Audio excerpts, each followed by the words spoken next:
नमस्कार, देवभूमि समाचार देख रहे हैं आप। आपके साथ मैं हूं स्वीटी दीक्षित। बुलेटिन की शुरुआत करेंगे हम जानकारी के साथ। बता दें, अंकिता भंडारी हत्याकांड पर कांग्रेस फिर हुई है आक्रामक। कांग्रेस के नेता आज पौड़ी से अंकिता के गांव तक करेंगे पदयात्रा। कांग्रेस प्रदेश अध्यक्ष समेत कई नेता अंकिता के परिजनों से मुलाकात करेंगे।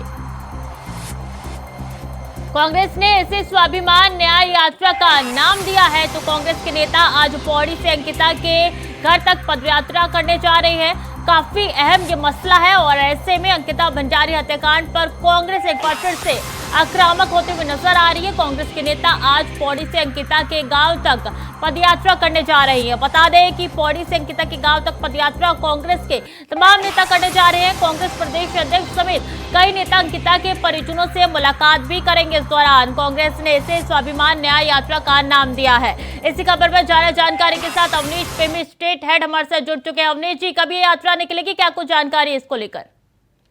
देखिए, कुछ देर बाद ही ये यात्रा पौड़ी से शुरू होगी और खास बात यह है कि कांग्रेस के जो प्रदेश अध्यक्ष है करण महाराव, उनकी अगुवाई में ये यात्रा पौड़ी से शुरू होगी और अंकिता भंडारी के गांव तक जाएगी। कांग्रेस ने इस यात्रा को स्वाभिमान यात्रा नाम दिया। उनका साफ तौर पर कहना है कि अभी तक भी जांच पूरी नहीं हो पाई और अंकित हत्याकांड में वीआईपी कौन है, उसकी भूमिका क्या है, इन तमाम मुद्दों को लेकर कांग्रेस आज सड़कों पर है। मैं आपको बता दूं, कुछ दिन पहले ही ये पौड़ी लोकसभा से कांग्रेस के उम्मीदवार थे मिस्टर खंडूरी, वो भी उन्होंने भी एक यात्रा शुरू की थी। उन्होंने भी पौड़ी में प्रदर्शन किया था बीजेपी सरकार के खिलाफ और उनका साफ तौर पर कहना था कि सरकार इस पूरे मामले पर बहुत ढीला रवैया अपना रही है और पुलिस भी उस तरह से काम नहीं कर रही जिस तरह से उसका करना चाहिए। हालांकि पूरा मामला अभी शब जुडिश है, लेकिन इसमें जो अरेस्टिंग हुई थी उसके जो तमाम आरोपी हैं वो फिलहाल जेल में हैं। लेकिन कांग्रेस लगातार इस बात पर जोर दे रही है कि वीआईपी कौन है, उसके नाम का खुलासा होना चाहिए और इसके पीछे जो भी बड़े लोग हैं उनके खिलाफ भी कार्रवाई पुलिस को करनी चाहिए। तो उन्हीं को न्याय दिलाने के लिए पीड़िता के परिवार के साथ ये यात्रा शुरू होगी पौड़ी से अंकिता भंडारी के घर तक। जी, तो कितने आगे ये केस बढ़ी है? क्योंकि पिछले दिनों देखा था अंकिता के परिजनों की तरफ से बयान निकल के आया था कि अगर ये केस आगे नहीं बढ़ा और हमें न्याय नहीं मिला तो उनकी तरफ से भूख हड़ताल की जाएगी।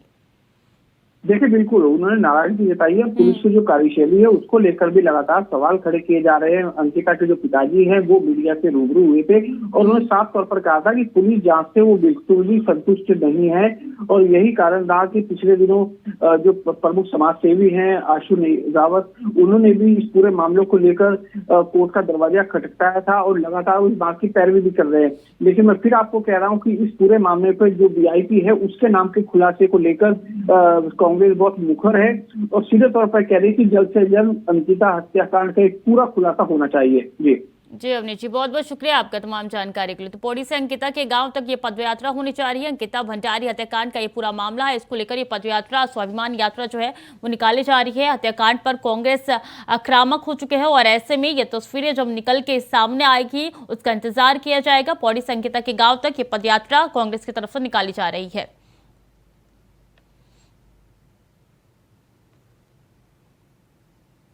तो केदारनाथ में मोबाइल फोन पर लगा है प्रतिबंध। मंदिर के भीतर मोबाइल फोन रहेगा बैन। बता दें, वायरल हुए कई वीडियो के बाद लिया गया ये फैसला और मंदिर परिसर में लगाए गए चेतावनी बोर्ड। बीकेटीसी ने मोबाइल फोन पर बैन लगा दिया है।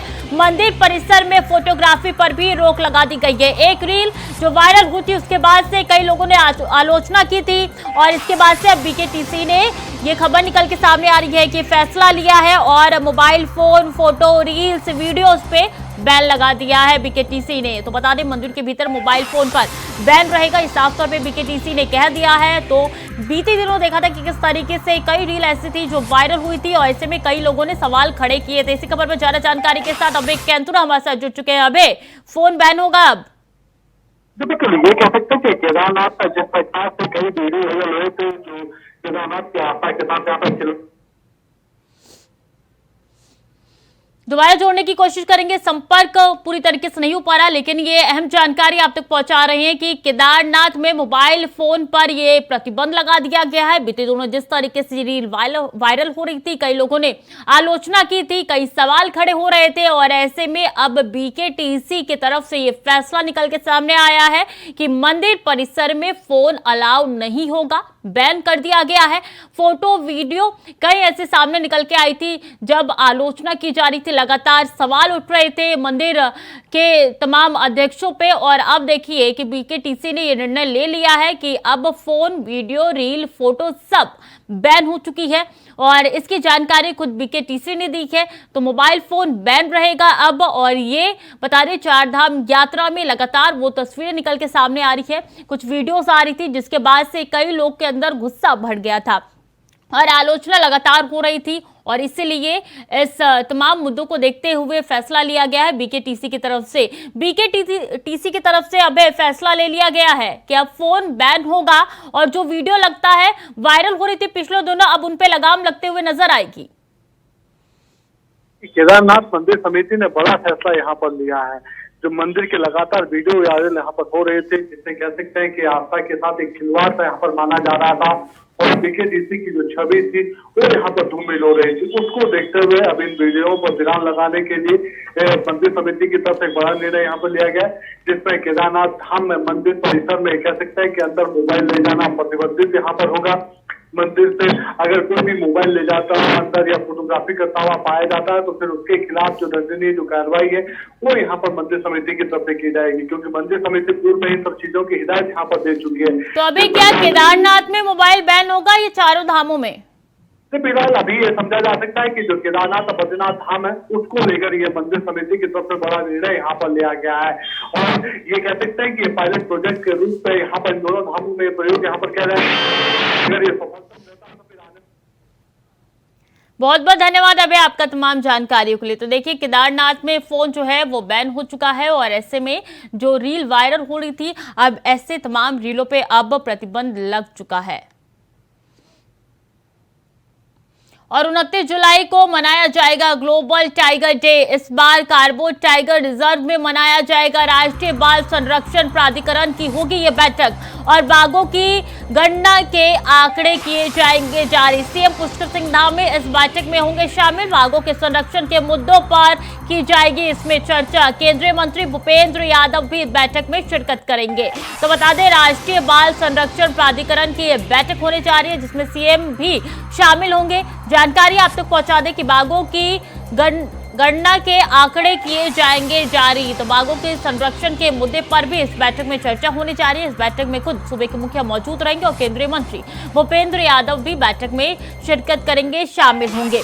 तो बाघों के संरक्षण के लिए इस मुद्दे पे चर्चा होगी कि किस तरीके से सुरक्षित और किया जाए, क्योंकि लगातार पिछले दिनों से कई आंकड़े सामने आ रहे थे जिसमें लगातार घटे हुए आंकड़े निकल के सामने आ रहे थे बाघों के, और अब किस तरीके से संरक्षण किया जाए उसको लेकर ये बैठक होने जा रही है।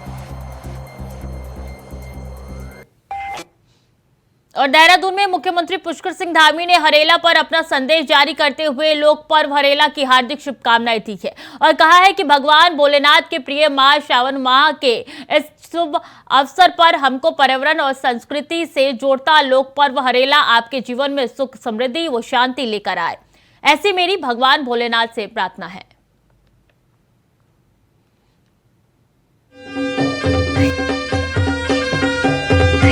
नमस्कार, आप सभी को उत्तराखंड लोक पर्व हरेला की हार्दिक शुभकामनाएं। भगवान भोलेनाथ के प्रिय माह श्रावण माह के इस शुभ अवसर पर हमको पर्यावरण और संस्कृति से जोड़ता लोक पर्व हरेला आपके घर में सुख, समृद्धि व शांति लेकर आए, ऐसी मेरी भगवान भोलेनाथ से प्रार्थना है। धन्यवाद। और देहरादून में कांग्रेस ने हरेला पर्व पर प्रदेश भर में 5 लाख पौधे रोपण का लक्ष्य रखा है। बता दें कि पार्टी के प्रदेश अध्यक्ष करण माहरा ने प्रदेशवासियों को हरेला पर्व की बधाई दी है। करण माहरा ने कार्यकर्ता और जनता से पौधारोपण की अपील की है। वहीं हरेला पर्व पर कांग्रेस भवन परिसर में कांग्रेसियों ने पौधारोपण किया है।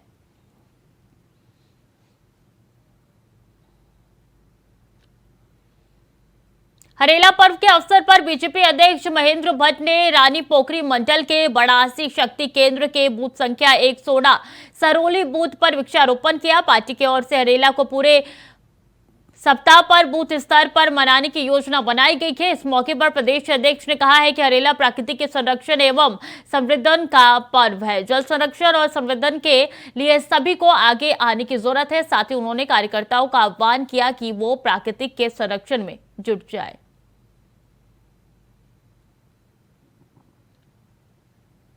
पार्टी का अभिन्न कार्यक्रम एक हिस्सा हरेला के कार्यक्रम आज से विधिवत प्रारंभ हो रहा है और हम लोगों ने तय किया है कि हमारा प्रत्येक कार्यकर्ता एक वृक्ष लगाए।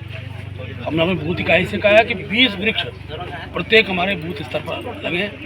इस बार वृक्षों को लगाने के साथ साथ वृक्षों का पालन, इस उद्देश्य के साथ हमने एक आह्वान और किया है कि हमारा प्रत्येक कार्यकर्ता अपने घर के आंगन में जहाँ वो देख रेख कर सकता हो एक वृक्ष, फलदार भी हो सकता है, पर्यावरण की दृष्टि से और भी वृक्ष हो सकता है, तुलसी का वृक्ष भी हो सकता है, ऐसा वृक्ष लगाकर और उसकी देखरेख करना, उस वृक्ष का पालन करना, इस बार के हरेला का भी हमने उद्देश्य रखा है। राज्य में भारी बारिश कर कहर लगातार जारी है। सड़कों को बंद कर दिया गया है। लगातार सड़कों के बंद होने का सिलसिला भी जारी है, जिसके चलते 72 सड़कें बंद हो चुकी है। प्रदेश भर में कुल बंद सड़कों की संख्या पहुंची है 286 और सभी सड़कें जो है वो खोलने का प्रयास लगातार जारी है। तो बता दें, राज्य में भारी बारिश का कहर लगातार जारी है और सड़कें बंद हो रही हैं। कई ज्यादा सड़कें जो है वो बंद हो चुकी है। बारिश से सड़कों के बंद होने का सिलसिला जारी है। अभी तक 72 सड़कें जो है वो बंद कर दी गई है राज्य में और ऐसे में लोगों को काफी परेशानियों का सामना करना पड़ रहा है। राज्य में बारिश के चलते 72 सड़कें बंद हो गई है और ये कुल बंद सड़कों की संख्या जो है वो 250 से ऊपर भी पहुंच चुका है। तो सभी सड़कों को खोलने का प्रयास लगातार जारी है। कोशिश की जा रही है कि जल्द से जल्द सड़कें जो है वो खोल दिए जाए ताकि लोगों को किसी परेशानी का सामना न करना पड़े। लेकिन भारी बारिश के कारण लैंडस्लाइड हो रही है, जिसकी वजह से कई ऐसे संवेदनशील सड़कें हैं, इलाके हैं जिनको बंद कर दिए गए हैं। लैंडस्लाइड के कारण किसी के जान माल का नुकसान ना हो जाए, इसको ध्यान में रखते हुए अभी 72 सड़कें बंद कर दी गई है। कुल आंकड़ा अभी तक बात की जाए कुल आंकड़ों की तो 250 के ऊपर पहुंच चुका है। हालांकि अभी प्रयास किया जा रहा है कि जल्द से जल्द इसको खोल दिया जाए। इसी खबर पर ज्यादा जानकारी के साथ तुषार गुप्ता हमारे साथ जुड़ चुके हैं। तुषार, 250 के ऊपर तक ये आंकड़ा पहुंच चुका है सड़कों के बंद होने का। जब बिल्कुल जिस तरह से उत्तराखंड में बरसात आती है तो कहीं ना कहीं आफत की बरसात हम कह सकते हैं उत्तराखंड के लिए होती है, क्योंकि जगह जगह बोल्डर गिरने की जो सूचना होती है उससे कहीं ना कहीं जो राज्य को नुकसान होता है, उसके साथ साथ जो यात्री भी होता है उनको भी नुकसान झेलना पड़ता है। समय का नुकसान होता है, ज्यादा से ज्यादा अगर उनकी गाड़ी क्षतिग्रस्त हो गई तो उसका नुकसान होता है। तो कहीं ना कहीं जो ये भूस्खलन के कारण जो सड़कें बाधित है, कहीं ना कहीं यात्री का खराब हो रहा है। साथ साथ जो सरकार है उसका राजस्व के लिए ये काफी नुकसानदेह है, क्योंकि सड़कें इसमें ढह जाती है, जिसके कारण दोबारा सड़कों का निर्माण करना पड़ता है और लगातार जो राजस्व है उस पर भी इसका प्रभाव पड़ता है। तो उत्तराखंड में जो बारिश का सिलसिला है लगातार देखने को मिल रहा है। फिलहाल जो देहरादून की बात की जाए तो हल्की धूप थी, फिर अभी थोड़ी देर अभी देखने की बात करें तो अभी काले बादल छाए हुए हैं। तो कहीं ना कहीं जो मौसम है वो अभी भी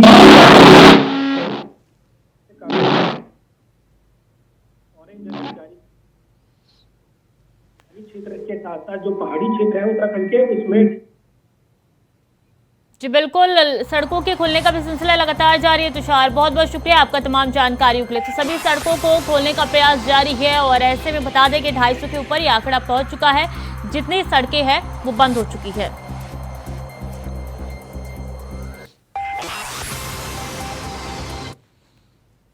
वक्त हो चला है छोटे से ब्रेक का, जल्द लौट रहे हैं।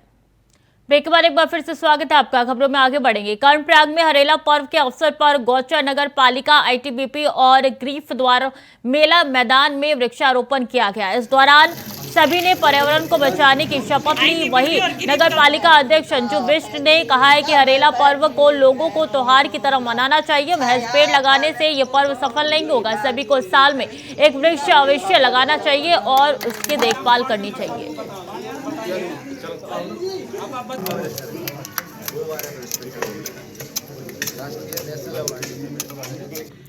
ये हमारा सौभाग्य है कि हमारा उत्तराखंड प्रदेश जो है हरेला पर्व मनाता है, जो कि इस धरा को हरियाली का प्रतीक है। और हमारे इस भूमि में उत्तराखंड भूमि जो कि एक हिमालय के रक्षक के रूप में भी है। वीर नारियों ने और पर्यावरणविद बड़े महापुरुषों ने यहाँ जन्म लिया है।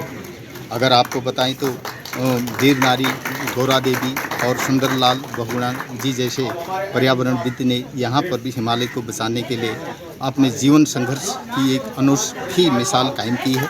मैं सभी नगरवासियों को और प्रदेशवासियों को पहले सर्वप्रथम हरेला पर्व की हार्दिक बधाई और शुभकामनाएं देती हूँ। हरेला पर्व देखिए केवल पौधा लगाना ही हमारा उद्देश्य नहीं है, उस पौधे की रक्षा करना, उसका देखभाल करना भी हमारा फर्ज है। मैं अपनी बात कहूँ तो 2018 में जब मैंने शपथ ग्रहण करी थी, उसके बाद ही मैंने इस गौचर फील्ड में चारों तरफ पौधारोपण किया था और आज आप वीडियो बना के देख सकते हैं कि हमारे पौधे कितने बड़े हो चुके हैं। इनकी देखभाल करना भी हमारा फर्ज बनता है। और देश में जगह जगह नदियों का जलस्तर बढ़ने से बाढ़ के हालात देखने को मिल रहे हैं, तो वहीं अब गंगा नदी में भी चेतावनी के स्तर के करीब पहुंच गया जलस्तर, जिससे हरिद्वार के भीमगोड़ा बैराज का गेट नंबर 1 टूट गया है और जिले में बाढ़ का अलर्ट जारी कर दिया गया। हालांकि लोगों को बचाव के लिए निचले इलाके से उचित जगह पर जाने की सूचना दी जा रही है। बता दें कि टेरी बांध में 5145 क्यूसेक पानी भागीरथी में छोड़ा गया। गढ़वाल के श्रीनगर अलकनंदा बैराज से 3000 क्यूसेक छोड़ा गया, जिससे गंगा चेतावनी के निशान पर बहने लगी।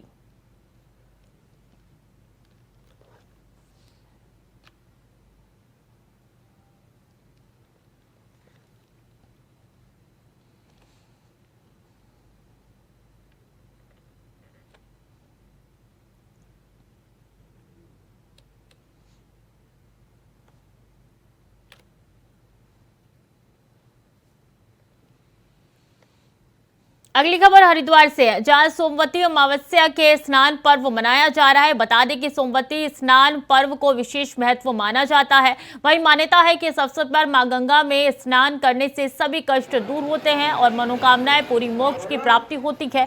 वहीं श्रद्धालुओं का सैलाब उमड़ने के चलते पुलिस प्रशासन ने सुरक्षा के कड़े इंतजाम किए हैं। वहीं मेला क्षेत्र को 11 सुपर जोन, 22 जोन और सेक्टर 69 में बांटकर अधिकारियों और पुलिसकर्मियों को तैनात किया गया है।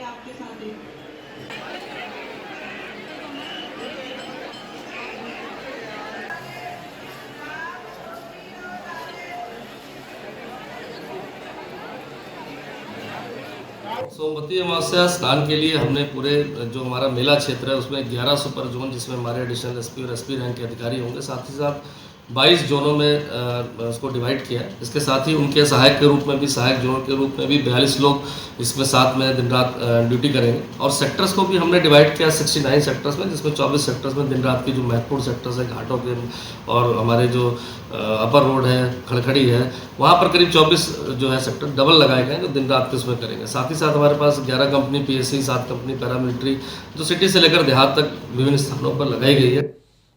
खबर देहरादून से है, जहां सरसपुर में कांवड़ ले जा रहे यात्रियों पर देर रात पथराव हुए। बता दें कि बीजेपी प्रदेश प्रवक्ता नवीन ठाकुर ने सख्त लहजे से ऐसे शरारती तत्वों को चेतावनी देते हुए सुधर जाने की नसीहत दी है और कहा है कि पुलिस की तरफ से ऐसा शरारती काम किया जा रहा है जिन्हें कानून के अनुरूप कड़ी सजा देने का काम किया जाएगा।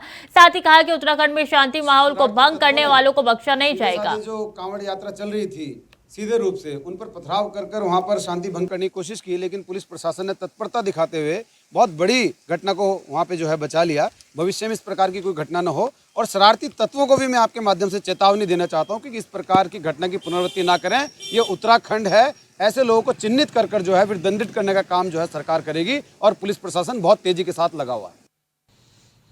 तो वही उत्तराखंड में बीजेपी के विधायक और वरिष्ठ कार्यकर्ता सरकार में दायित्व की जो बाट जो रहे हैं उन्हें अभी और लंबा इंतजार करना पड़ सकता है। जी हां, ये हम नहीं कह रहे बल्कि बीजेपी के प्रदेश प्रभारी दुष्यंत कुमार गौतम कह रहे हैं, क्योंकि उनकी माने तो दायित्वों को लेकर जो मंथन चल रहा है वो अभी तक अंतिम चरण में है। ऐसे में फिलहाल ये कहना जल्दबाजी होगी कि जल्दी सरकार में दायित्व बांटे जाएंगे। प्रदेश प्रभारी ने कहा है कि अंतिम चरण में ये प्रक्रिया चल रही है जिसमें पार्टी स्तर पर पार्टी हाईकमान की तरफ से निर्णय लिया जाएगा और उसके बाद ही दायित्वधारियों की सूची बाहर आएगी।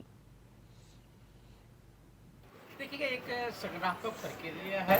कुछ प्रक्रिया के तहत कि कोई हमारे यहाँ कोई परिवारवाद तो है नहीं कि एक परिवार ने ऑर्डर दिया और काम हो गया।